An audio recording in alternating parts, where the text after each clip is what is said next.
Caros irmãos e irmãs em Cristo Jesus, Palavra de Deus, neste 29º domingo do tempo comum, nos recorda a missão de nosso Senhor Jesus Cristo, já anunciada pelo profeta Isaías, o servo sofredor, o servo de Deus, que vem por ordem do Pai, para cumprir plenamente a vontade de Deus Pai, dar a sua vida e fazer justos inúmeros homens, carregando sobre si as nossas culpas.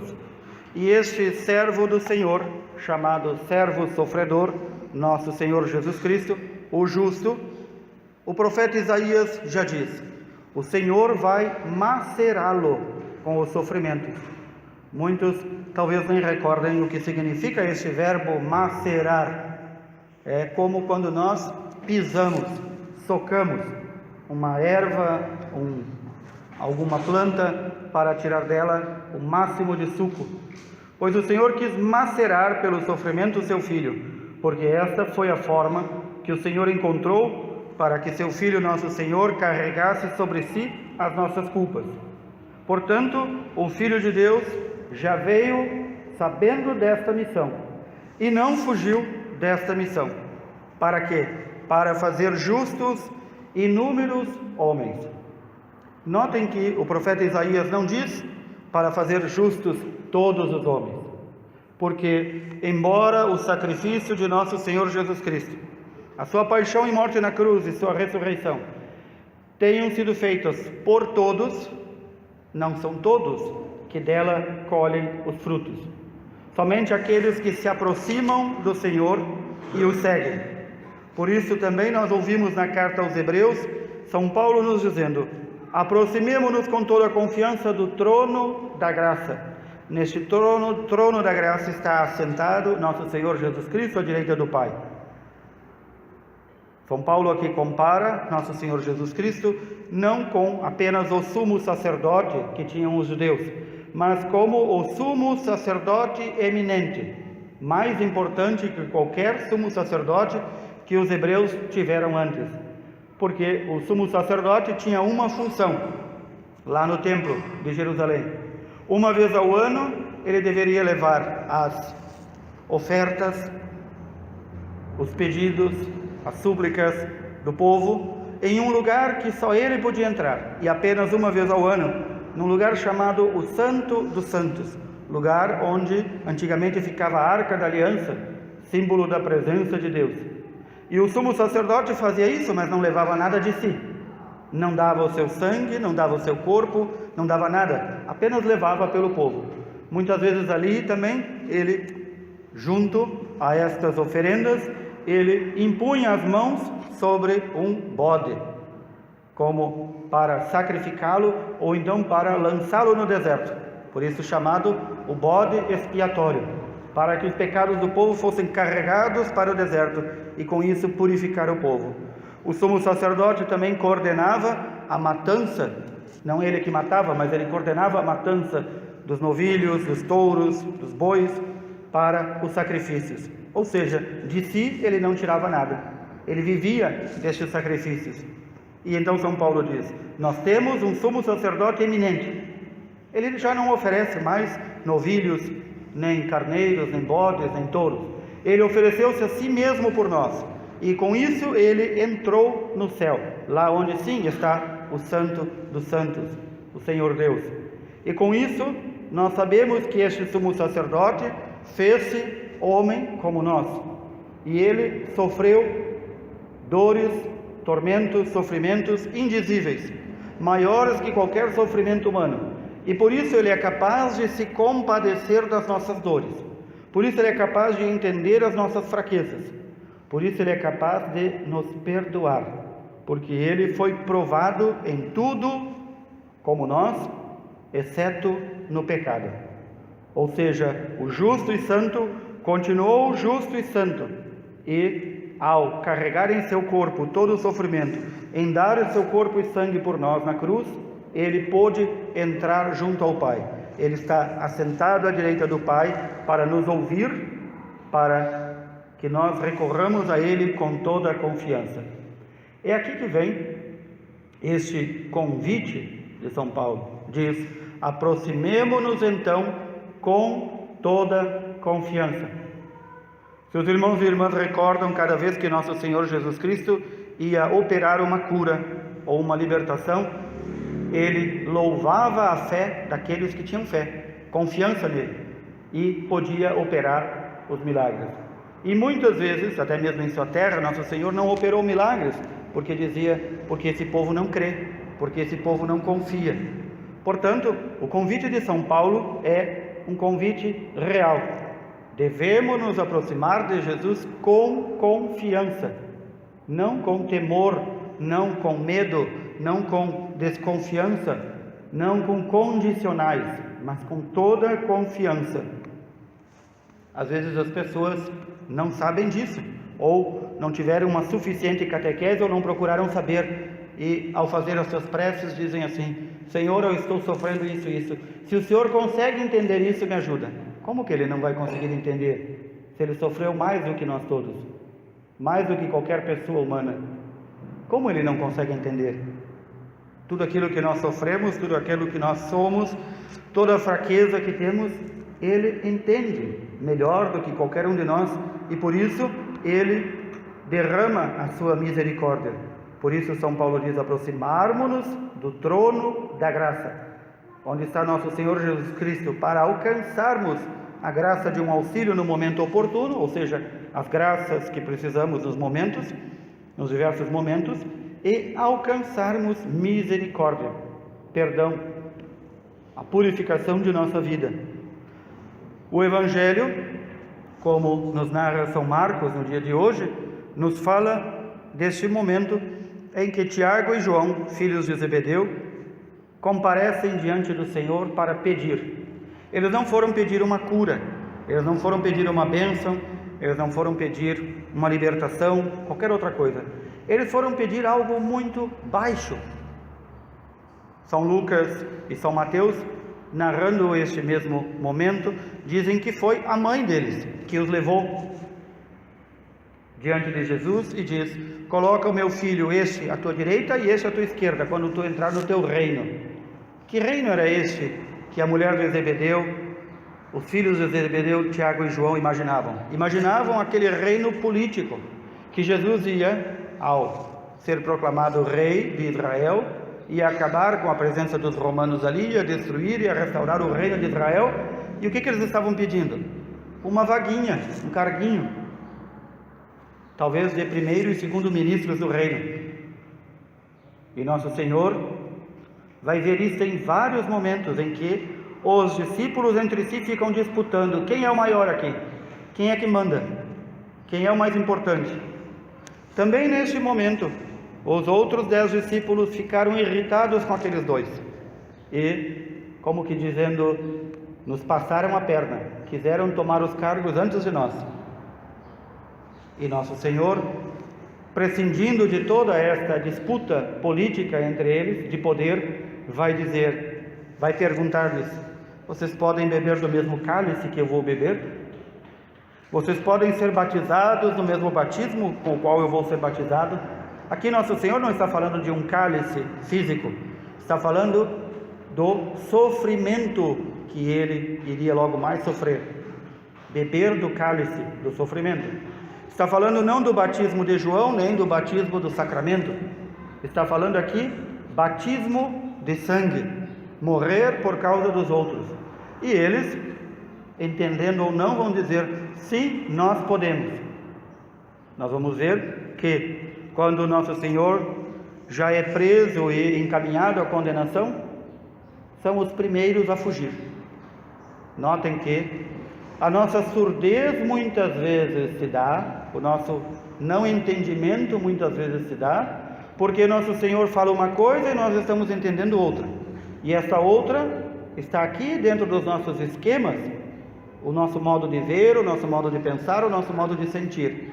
Por isso nós somos convidados a pensar, sentir e viver como o Senhor, para entender o que Ele fala, para entender que nosso Senhor nos ensina claramente: quem quer ser grande no seu reino deve ser servo de todos Não deve procurar posição de destaque.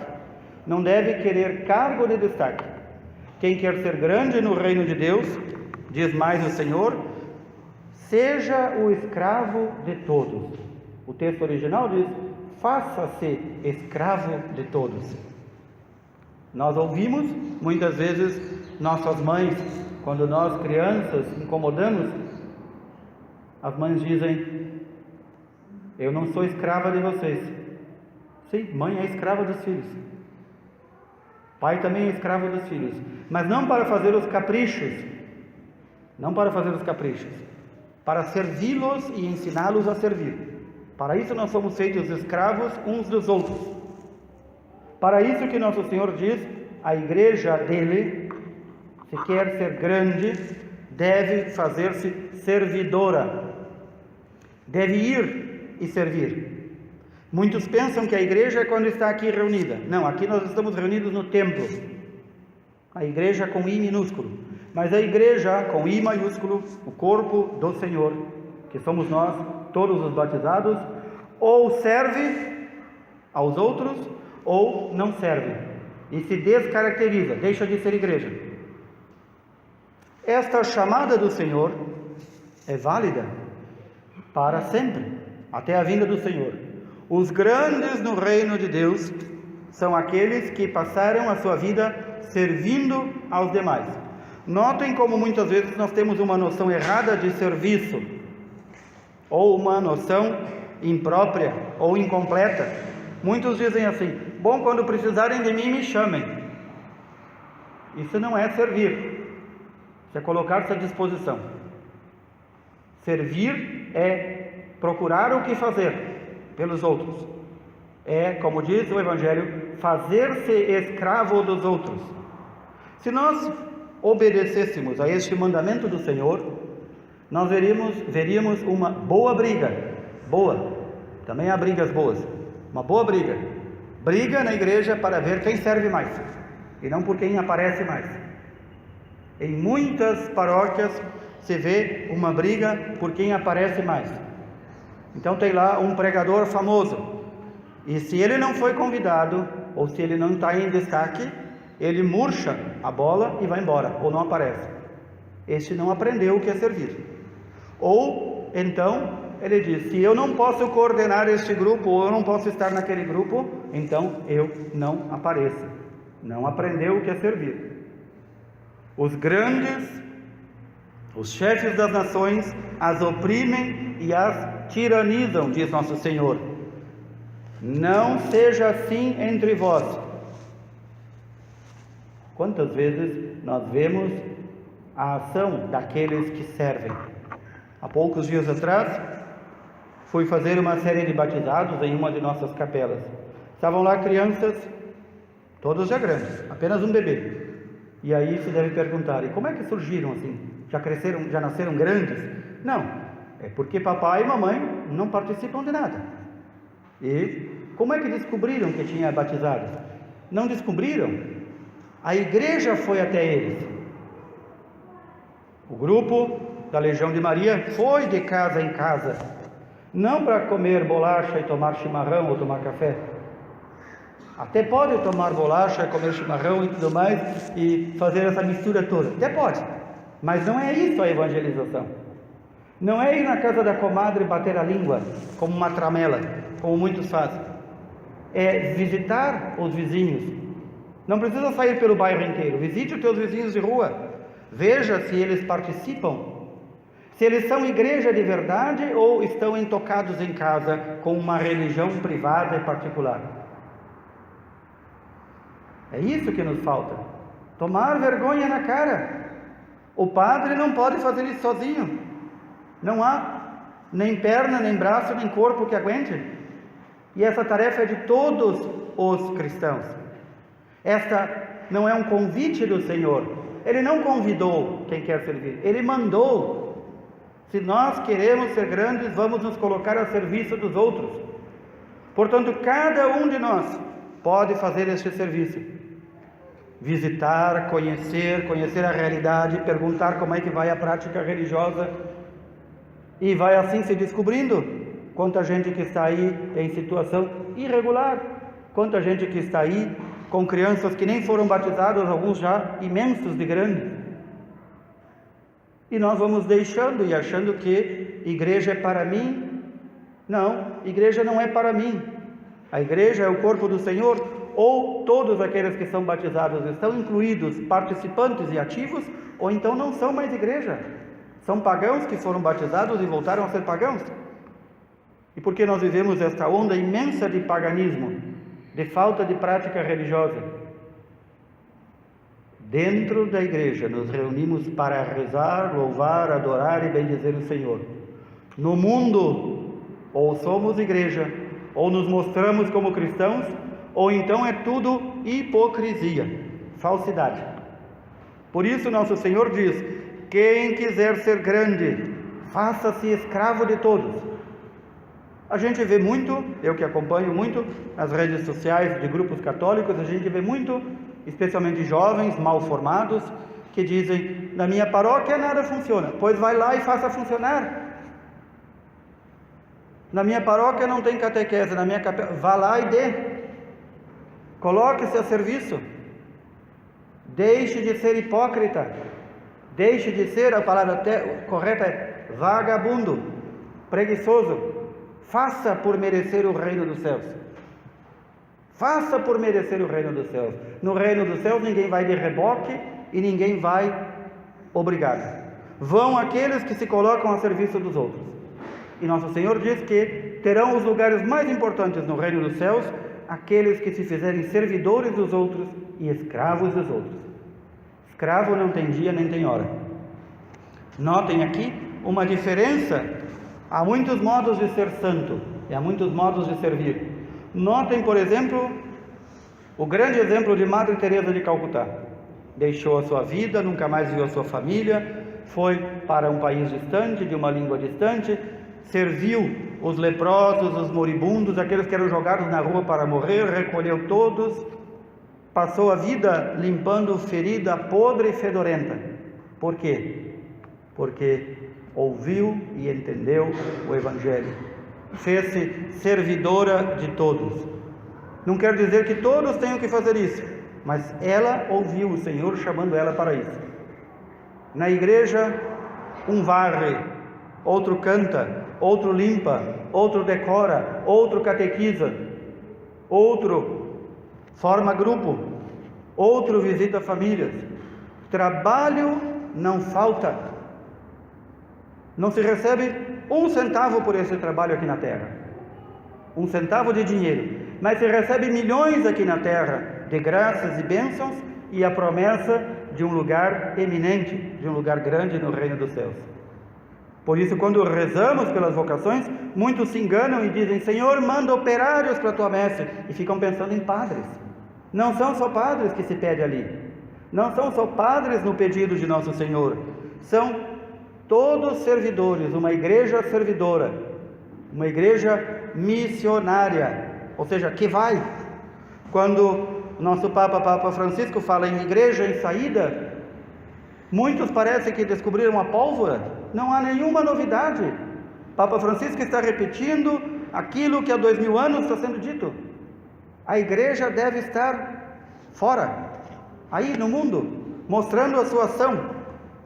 Não é aqui dentro. Não é aqui dentro que eu mostro que sou cristão. O lugar mais perfeito de mostrar que eu sou um cristão é fora. É viver como cristão, é dar exemplo de vida cristã, é viver como um missionário do Senhor. Neste domingo nós também aqui celebramos o domingo missionário. As coletas que hoje são feitas em nossas igrejas são para as missões. E nós, de modo especial, devemos agradecer a Deus, porque na nossa diocese nós temos pelo menos 2 missionários, atualmente na África, Padre Domingos e a Rita, uma leiga, como vocês. Ela largou tudo, estudo, trabalho, emprego e família, e foi à África. Ela foi lá para ser servida, ele foi lá para ser servido. Não, eles foram para servir. E nós não precisamos largar tudo e ir para a África ou para qualquer outro lugar. A nossa África é a nossa rua, onde 99% são pagãos batizados. Aqui recordo dos grandes missionários e daqueles grandes santos que tiveram essa vontade de ser missionários.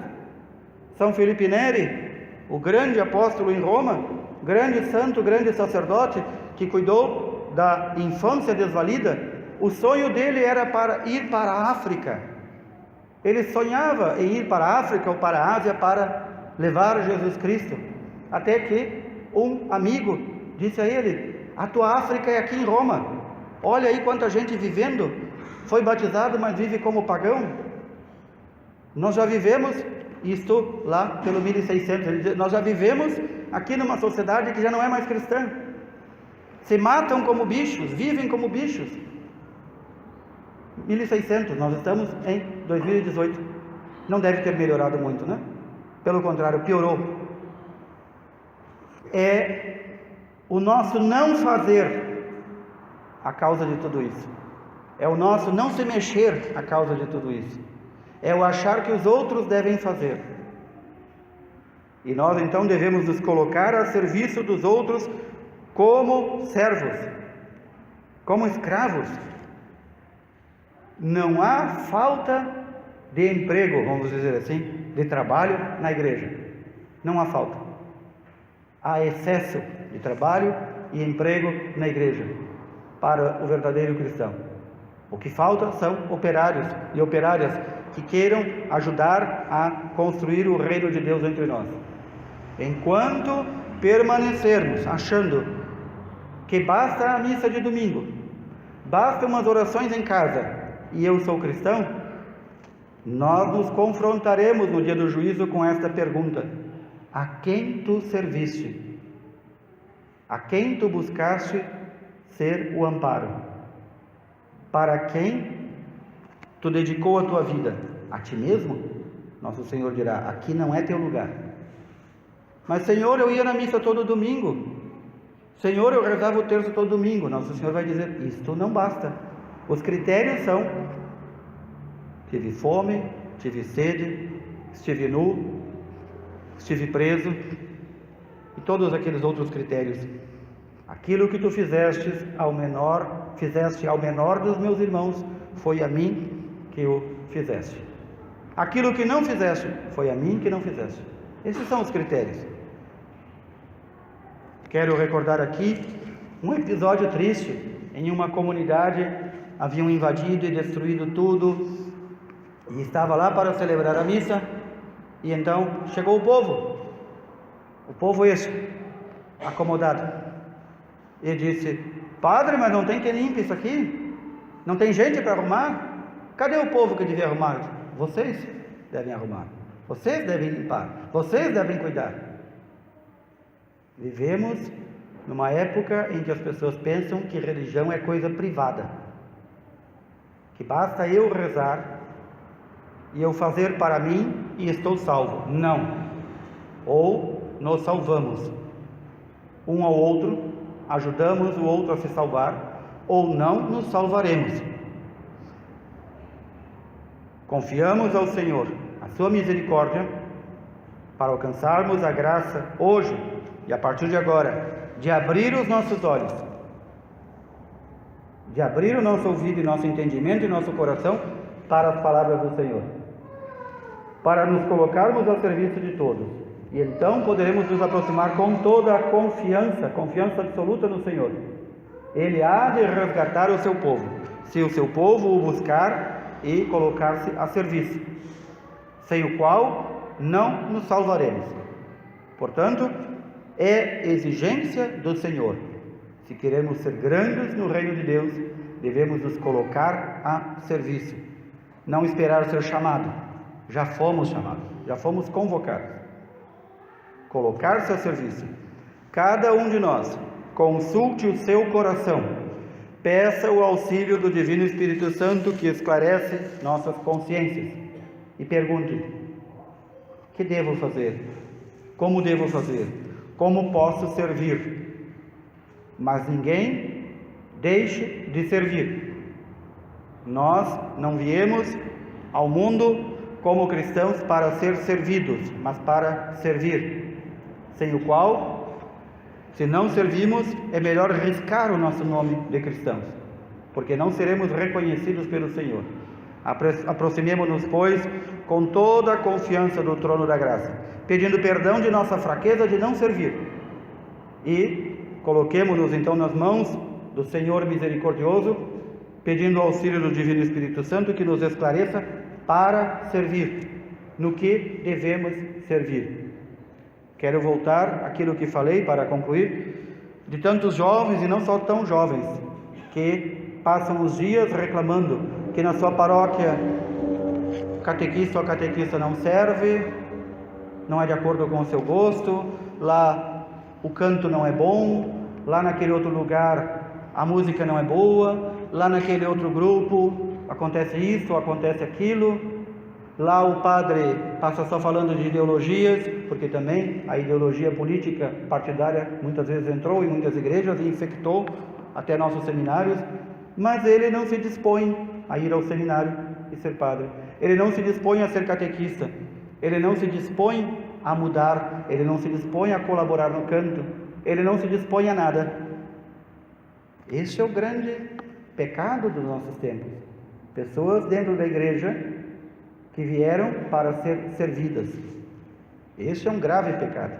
Nós queremos não ser assim e romper com este estilo de vida anticristão. Nós queremos servir, porque o Senhor garantiu aos que servem a vida eterna. Portanto, coloquemo-nos novamente neste pedido ao Senhor: no que é que eu posso servir? No que é que eu devo servir? De que modo eu devo servir ao Senhor e aos meus irmãos? Peçamos ao Senhor esta graça, que esclareça toda a nossa paróquia, ilumine até aqueles a quem chega esta homilia, para que derrame a sua graça do entendimento e nos dê este espírito de serviço, sem o qual não podemos agradar o Senhor. Louvado seja nosso Senhor Jesus Cristo.